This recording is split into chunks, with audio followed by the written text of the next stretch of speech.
Hey, this is Ryan of Happy Healthy Vegan. So, Fox News, of all news networks, just had a debate on Tucker Carlson show. Tucker versus Gene Baur, president of Farm Sanctuary, animal activist, and author, going on Fox News for all their millions of viewers and defending the rights of animals, telling people not to eat dead animals.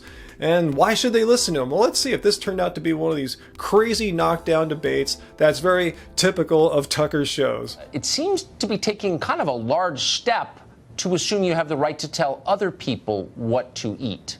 Why are you doing that? Well, I'm actually not telling other people what they must or must not eat. I just want people to think more about their food choices and recognize the consequences of those, and also to recognize that not eating animals is actually an option we have. We grow up believing we need meat for protein, but in fact we can live well without it. So it's a choice we each need to make, but we should make informed choices.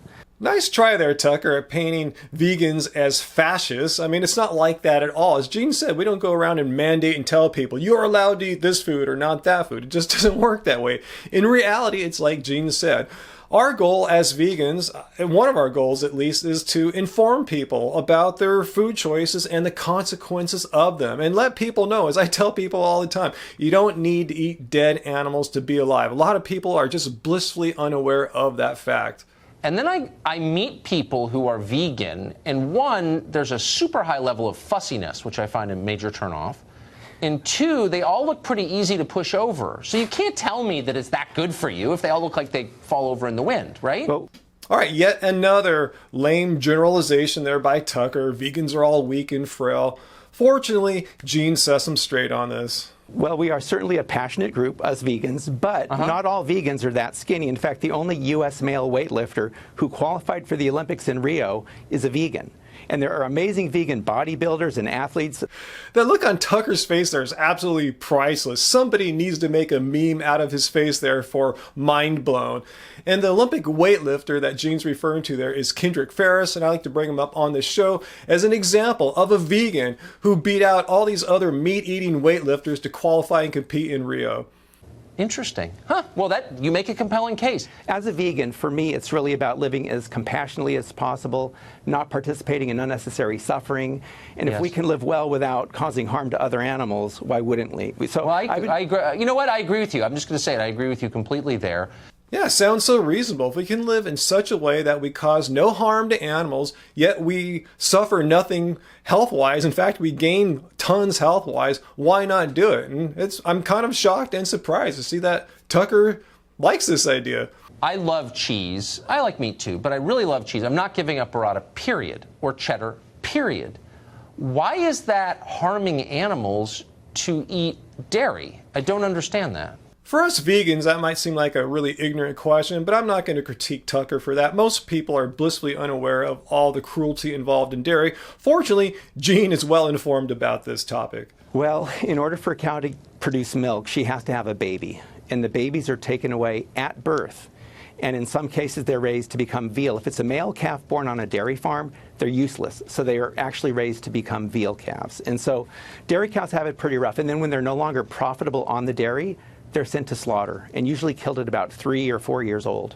Okay, but I mean, veal's a separate question. I mean, you could humanely milk a cow. It's not abuse to milk a cow. I think I see where Tucker's coming from in this follow-up question about dairy. Where's the harm in going out into this magical green field and milking a cow that just happens to be standing there, or a cow on a small family farm?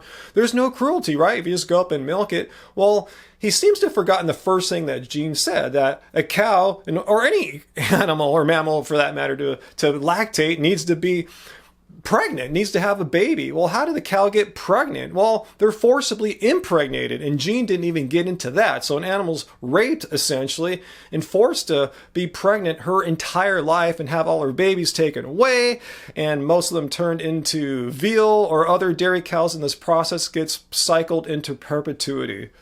You're saying that we shouldn't be cruel to animals, and I agree with you completely, and I hope other conservatives would pause and think about it, because I think a lot of them would agree. Great. I'm glad that Tucker apparently sees the inherent wrongness about humans being cruel to animals. And I want him to walk that talk and really take a look at the inherent cruelty that's built into the dairy industry.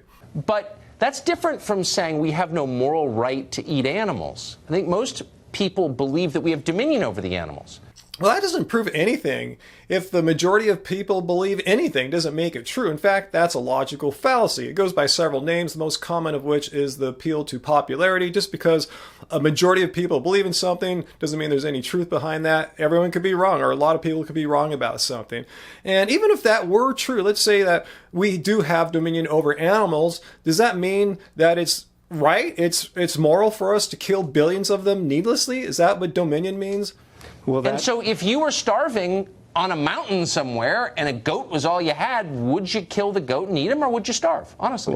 Well, that example there of Tucker's really has little to do with the concept of dominion. He's just bringing up a weird hypothetical example that really has little, if no, bearing on everyday real life for real people. And Gene calls him out on this. That's a good fundamental question to think through. And right now, we have plenty of food, and it's not really an issue we need to worry about. Do we have dominion over the animals, or are they our peers? Are they the same as people? We have power over other animals, and I think with a lot of power comes a lot of responsibility. I agree with that. So we can kill them, but whether we should kill them is a bigger question. Yeah, if you define dominion as having power or control or authority over some group of, in this case, animals, just because you can cause harm doesn't mean you have to. You can cause good if you want to, like what Gene does with animals. His business is based on animals, animal protection rather than animal slaughter. So let's see how Tucker responds to this. Okay.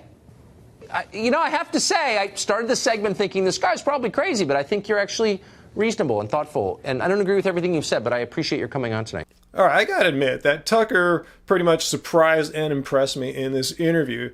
A, for being open and listening to what Gene said, and B, for not going on some personal, vicious attacks against Gene and just being completely unreasonable and just throwing just bullcrap at him. So kudos where kudos is due here. This was a surprisingly civil and productive interview. And, since Fox appeals to a demographic which is typically much older than, say, who watches YouTube here, it was good to see veganism portrayed in a positive light on Fox News. I think this is a big win, surprisingly. So leave your questions and comments down below. What do you think of this interview on Tucker's show? How do you think Gene did? How do you think Tucker did? Let us know. Share your thoughts. Hit like if you like this video, and make sure you hit subscribe to our channel and hit the notification bell to get notifications when we have new videos, live streams, and activity on our homepage's community tab on YouTube. So until next time, Tucker, listen up and keep it carved, baby. Keep it carved. Changing your mind again. You've got me spinning.